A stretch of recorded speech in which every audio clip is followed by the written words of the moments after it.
Hello everyone, welcome to my YouTube channel. आज study करेंगे अपना next topic which is corrosion. So corrosion का मतलब क्या होता है? कोरोजन एक टाइप का आपके पास डैमेज या डिस्ट्रक्शन है किसी भी मटेरियल पे इलेक्ट्रोकेमिकल रिएक्शंस की वजह से, या दूसरी तरह हम बोलते हैं कोरोजन क्या करता है, जो भी मेटालिक ऑब्जेक्ट के सर्फेसेस होते हैं उसको कोट करता रहता है ऑक्साइड से या फिर मेटल के सॉल्ट से। एग्जाम्पल के लिए अगर हम समझें, जो लोहा है उस पर जो जंग लगता है वो एक एग्जाम्पल है कोरोजन का। चांदी जो है वो काली पड़ जाती है, वो भी इसी के एग्जाम्पल है। तो इसके एग्जाम्पल्स क्या हो गए? Rusting of iron, tarnishing of silver, या फिर कॉपर और ब्रॉन्ज के मटेरियल पे एक ग्रीन कोटिंग का डेवलपमेंट हो जाता है, वो भी किस वजह से होता है? कोरोजन की वजह से। तो ये कोरोजन जो है ये बहुत ज़्यादा डैमेज करता है बिल्डिंग्स को, ब्रिजेस को, शिप्स को, या फिर उन्हीं सभी ऑब्जेक्ट्स को जो आयरन से बने होते हैं। और हर साल हम करोड़ों रुपए लगाते हैं इस कोरोजन से प्रिवेंट करने के लिए। क्लियर? सो कोरोजन में होता क्या है, एक मेटल जो है वो ऑक्सीडाइज्ड होगा। कैसे? इलेक्ट्रॉन का लॉस करेगा, और वो इलेक्ट्रॉन कहाँ जाएंगे? ऑक्सीजन के पास जाएंगे, और वहाँ से ऑक्साइड का फॉर्मेशन होगा। तो कोरोजन ऑफ आयरन, जिसको हम रस्टिंग ऑफ आयरन भी बोलते हैं, वो सबसे इम्पॉर्टेंट चीज़ वो किसकी प्रेजेंस में होती है? वाटर और एयर की प्रेजेंस में। जहाँ पर भी आयरन के पास वाटर और एयर की प्रेजेंस हुई, वहाँ पर ये रिएक्शन हो जाती है, और इसी रिएक्शन की वजह से आयरन को जंग लग जाता है। सो कोरोजन की जो केमिस्ट्री है वो बहुत ही कॉम्प्लेक्स है, बट ये आपके पास एक इलेक्ट्रोकेमिकली फिनोमेना है। तो इसको सिंपल तरीके से आज हम समझने वाले हैं कि इलेक्ट्रोकेमिकली रिएक्शंस हो कैसे रही हैं। मान लीजिए आपके पास कोई आयरन का ऑब्जेक्ट है, किसी पर्टिकुलर जगह पे आपके पास ऑक्सीडेशन हो गई। ऑक्सीडेशन मतलब लॉस ऑफ इलेक्ट्रॉन। जैसे ही आपके पास लॉस ऑफ इलेक्ट्रॉन हुए तो आयरन कन्वर्ट हो गया आपके पास Fe2 पॉजिटिव में +2 इलेक्ट्रॉन। जहाँ पर ऑक्सीडेशन होती है वो कैसे बिहेव करता है? एज ए एनोड बिहेव करता है, और उसकी रिएक्शंस हम लिख सकते हैं। इसके लिए जो इलेक्ट्रोड पोटेंशियल होगा इन टर्म्स ऑफ रिडक्शन पोटेंशियल अगर हम बात करते हैं, तो वो उसकी वैल्यू क्या आएगी? -0.44 वोल्ट। अब हो क्या रहा है, ये जो इलेक्ट्रॉन रिलीज हुए हैं इस स्पॉट पे, अब ये रिएक्शन एनोड पे हो रही है तो हम इसको नाम देंगे एनोडिक स्पॉट पे। तो ये जो इलेक्ट्रॉन आपके पास रिलीज हुए हैं एनोडिक स्पॉट पे, वो मेटल के थ्रू जाएंगे और दूसरी जगह जाएंगे जहाँ पर मेटल प्रेजेंट है, और वहाँ पर क्या होगा? ऑक्सीजन भी होगा, क्योंकि एटमॉस्फेयर में ऑक्सीजन भी है, साथ में H पॉजिटिव भी है, और साथ में ये इलेक्ट्रॉन मिल जाएंगे, और जिसकी वजह से जो ऑक्सीजन है वो रिड्यूस्ड हो जाएगा, और रिड्यूस्ड होकर आपके पास क्या बना देगा? H2O। इसकी पूरी बैलेंसिंग अभी हम देखेंगे, उससे पहले ये समझते हैं, जो हम बात कर रहे हैं O2 के साथ ही H पॉजिटिव आएगा, तो ये H पॉजिटिव आ कहाँ से रहा है? हमारे एटमॉस्फेयर में क्या CO2 है, तो CO2 जब वाटर के साथ घुलेगी तो आपके पास एक एसिड बनाएगी विच इज़ H2CO3। अब इसी H2CO3 से हमारे पास H पॉजिटिव आ रहा है। या दूसरी तरफ जो भी एसिडिक ऑक्साइड्स हैं एटमॉस्फेयर में, उसका डिसोल्यूशन होगा और वहाँ से H पॉजिटिव बनेगा। तो हमारे पास जो पहली रिएक्शन है जो कि ऑक्सीडेशन रिएक्शन है, वो तो ये हो गई Fe से Fe2 positive +2 electron. Second reaction हम जो बोल रहे हैं रिडक्शन की, उसमें क्या हो रहा है? ऑक्सीजन है, साथ में H पॉजिटिव, और साथ में ये इलेक्ट्रॉन आएंगे, और आपके पास वाटर की फॉर्मेशन हो रही है। इसकी अगर हम बैलेंसिंग की बात करें, यहाँ 2 ऑक्सीजन है, यहाँ 1 ऑक्सीजन है, इसका मतलब मल्टीप्लाइड बाय 2। 2 से जैसे हमने मल्टीप्लाई किया तो हाइड्रोजन कितने हो गए? 4। तो यहाँ 4 से मल्टीप्लाई करेंगे सो 4H पॉजिटिव। बट हमें चार्ज को भी बैलेंस करना है। यहाँ पे तो आपके पास अब कितना चार्ज आ गया? 3 पॉजिटिव, और यहाँ पर 0 चार्ज है। इसका मतलब इलेक्ट्रॉन को भी 4 से मल्टीप्लाई करेंगे। अब हमें पता है कि जब कंप्लीट रिएक्शन हम लिखते हैं तो जो इलेक्ट्रॉन्स हैं वो कैंसिल हो जाते हैं। यहाँ 2 इलेक्ट्रॉन है, इस साइड 4 इलेक्ट्रॉन है, दैट मीन्स इस ऊपर वाली इक्वेशन को भी हम 2 से मल्टीप्लाई करेंगे तो इक्वेशन बन जाएगी 2Fe gives 2Fe2 positive +4 electron. तो ये हमारे पास रिएक्शन होगी एनोड पे, ये रिएक्शन होगी हमारे पास कैथोड पे। क्लियर? तो ये ऑक्सीडेशन रिएक्शन हो गई, ये रिडक्शन रिएक्शन होगी। क्लियर? तो अब हो क्या रहा है आपके पास? पहली चीज़, जहाँ पर एनोड पे ऑक्सीडेशन होगी, आयरन से आयरन 2 पॉजिटिव बनेगा, इलेक्ट्रॉन का लॉस होगा। वो इलेक्ट्रॉन मेटल के दूसरे सरफेस पे जाएंगे जहाँ पर वो H पॉजिटिव एटमॉस्फेयर से के साथ कंबाइन होके, और जो एटमॉस्फेयर में ऑक्सीजन है उसके साथ कंबाइन होके ऑक्सीजन का रिडक्शन कर देंगे, और वहाँ पर H2O का फॉर्मेशन कर देंगे। और जो यहाँ पर ये रिएक्शन हो रही है, क्योंकि इसमें एडिशन ऑफ इलेक्ट्रॉन्स है, तो ये क्या रिएक्शन है? Reduction reaction. और कहाँ पर होगी? कैथोड पे होगी। तो कैथोड की रिएक्शन हमने यहाँ पे लिखी है which is O2 +4H positive +4 electron gives 2H2O। अब जो इसका रिडक्शन पोटेंशियल है वो कितना है? 1.23 वोल्ट। क्लियर? तो अब अगर हमें इसकी ओवरऑल रिएक्शन की बात करनी है, तो हमने एनोडिक रिएक्शन लिखी, 2Fe gives 2Fe2 positive plus कितने इलेक्ट्रॉन थे हमारे पास 4 इलेक्ट्रॉन, और साथ में हमने इसका जो रिडक्शन पोटेंशियल की बात करी थी वो कितनी थी -0.44 वोल्ट। अब हम टोटल अगर इसका इलेक्ट्रॉड पोटेंशियल निकालते रिएक्शन का तो वो कैसे निकालेंगे?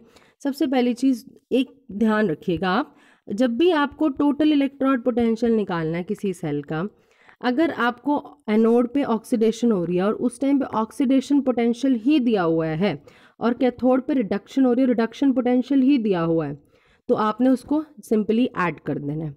बट अगर आपके पास कंप्लीट आपने सेल का इलेक्ट्रॉड पोटेंशियल निकालना है और एनोड पे ऑक्सीडेशन हो रही है, जैसे ये केस है, एनोड पे ऑक्सीडेशन हो रही है बट जो आपको पोटेंशियल की वैल्यू दी है वो in terms of reduction potential दी हुई है, तो उस टाइम पे आपने क्या करना है, कैथोड पे जो रिडक्शन पोटेंशियल है माइनस जो एनोड पे रिडक्शन पोटेंशियल है। क्लियर? तो जैसे यहाँ पर आपके पास वैल्यू कितनी आ रही है 1.23 वोल्ट इसकी आ रही है कैथोड वाले की, और एनोड वाले की कितनी आ रही है -0.44 वोल्ट। तो आपके पास जो कंप्लीट ई नॉट सेल आएगा वो क्या आएगा 1.23 वोल्ट, क्योंकि रिडक्शन पोटेंशियल है कैथोड का minus reduction potential of anode which is 0.44 volt. तो कंप्लीट क्या आएगा 1.67 वोल्ट। और अगर हम ओवरऑल रिएक्शन लिखें तो क्या लिखेंगे 2Fe gives 2Fe2 positive plus 4 electron. तो इन दोनों रिएक्शंस को अगर हम ऐड करते हैं 4 इलेक्ट्रॉन से 4 इलेक्ट्रॉन कैंसिल हो गए, हमारे पास क्या बना 2Fe plus this is 4H positive plus यहाँ पर O2 है, it gives 2Fe2 positive plus H2O। ये हमारे पास ओवरऑल रिएक्शन आ गई और स्टैंडर्ड इलेक्ट्रॉड पोटेंशियल जो सेल का है वो कितनी वैल्यू आ गई 1.67 वोल्ट। अब यहाँ आपके पास क्या बन गया फेरस आयन बन गया। अब ये फेरस आयन जो है ये फर्दर ऑक्सीडाइज्ड होंगे जो एटमॉस्फेयर में ऑक्सीजन है उसके साथ, और क्या बना देंगे फेरिक आयन। और फेरिक आयन का फॉर्मूला क्या होता है Fe3 पॉजिटिव अगर हम आयन्स की बात कर रहे हैं। और ये आपके पास रस्ट की फॉर्म में कब एग्जिस्ट करेगा जब ये हाइड्रेटेड फॉर्म में होगा। दैट मीन्स आपके पास जो रस्ट का फॉर्मूला आएगा वो क्या आएगा Fe2O3.XH2O। तो आपसे अगर कोई पूछता है रस्ट क्या है तो वो क्या है फेरिक ऑक्साइड, साथ में आपके पास water molecule as a hydration, तो Fe2O3.XH2O। और ये आपकी रिएक्शन अगर हम देखें तो एटमॉस्फेरिक ऑक्सीडेशन हो रही है, यहाँ पर Fe2 पॉजिटिव है, साथ में वाटर है और साथ में ऑक्सीजन है। क्या बन रहा है Fe2O3। जब आप इसको डिसोसिएट करोगे तो ये क्या बनेगा Fe3 पॉजिटिव और O2 नेगेटिव, यही हमारे पास बनेगा। और हमने अभी बोला फेरस से किस में कन्वर्ट होता है फेरिक में, और ये ऑक्साइड क्या हो गया आपके पास फेरिक ऑक्साइड। ये फर्दर किसके साथ वाटर के साथ रिएक्ट करेगा Fe2O3 और क्या बना देगा XH2O। दैट मीन्स यहाँ जो वाटर प्रेजेंट है वो as a water of hydration present है। अब बात आती है इस कोरोजन को हम प्रिवेंट कैसे करें, क्योंकि सबसे इंपॉर्टेंट चीज़ तो हमारे लिए यही है कि हम इस कोरोजन को कैसे प्रिवेंट कर सकते हैं।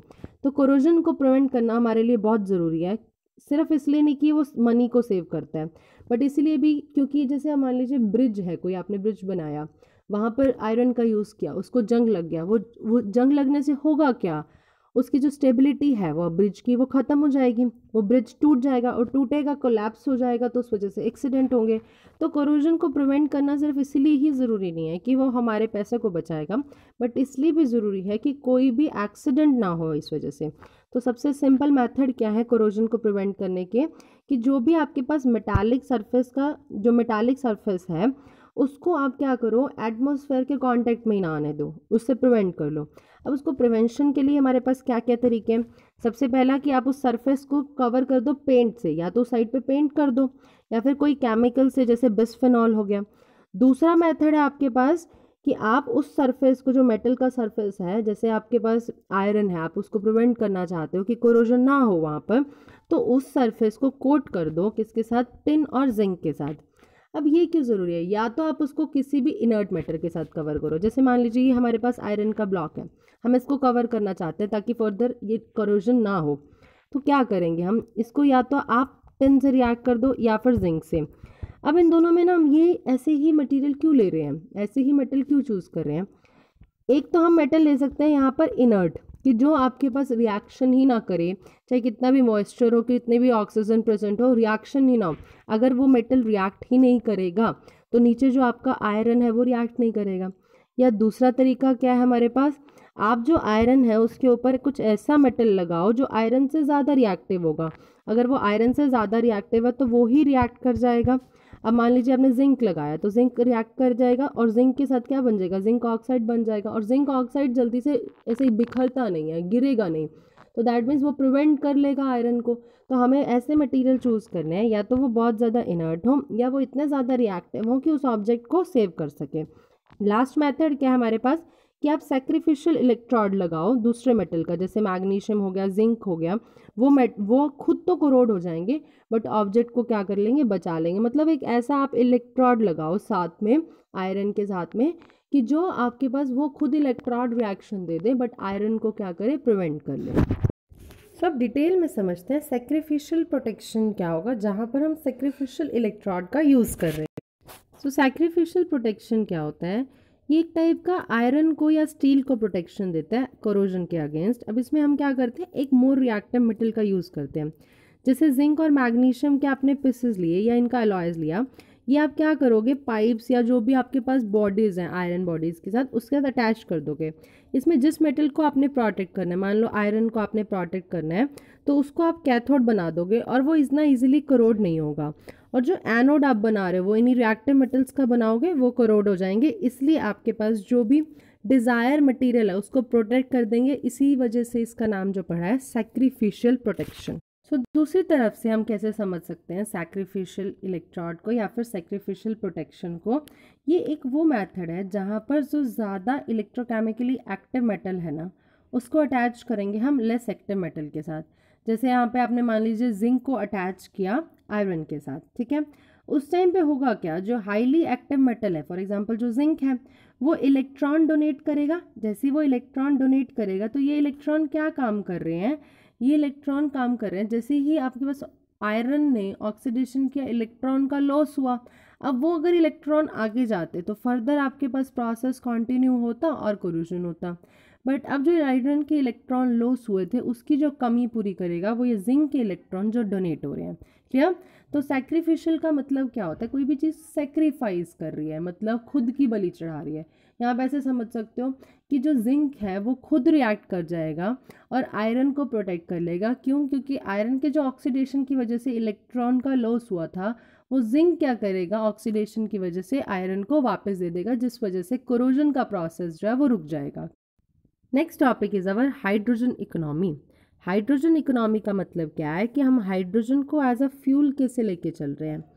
इसके लिए समझने के लिए हम थोड़ा सा समझते हैं कि हम जो एनर्जी प्रोड्यूस करते हैं वो कैसे करते हैं, फॉसिल फ्यूल्स को बर्न करके।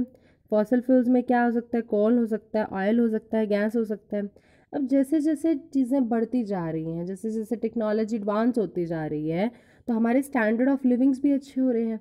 अब उन स्टैंडर्ड ऑफ लिविंग को इंक्रीज़ करने के लिए, अच्छा करने के लिए हमें क्या होगा, एनर्जी की रिक्वायरमेंट भी होगी।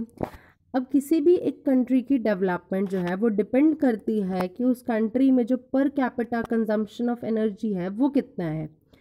तो ऑब्वियसली हमारे पास अगर हम कार्बन कंटेनिंग फ्यूल्स को बर्न करते हैं, जैसे आप फॉसिल फ्यूल्स को बर्न करते हो, तो उस टाइम पे क्या होता है, कार्बन डाइऑक्साइड प्रोड्यूस्ड होती है, जिसकी वजह से ग्रीन हाउस इफेक्ट होगा। और ग्रीन हाउस इफेक्ट की वजह से तो बहुत प्रॉब्लम्स क्रिएट होती हैं, जैसे टेम्परेचर में राइज हो जाता है, पोलराइज मेल्ट हो जाती हैं, ओशन का लेवल जो है वो राइज हो जाता है। तो बहुत सारी चीज़ें ऐसी होती हैं।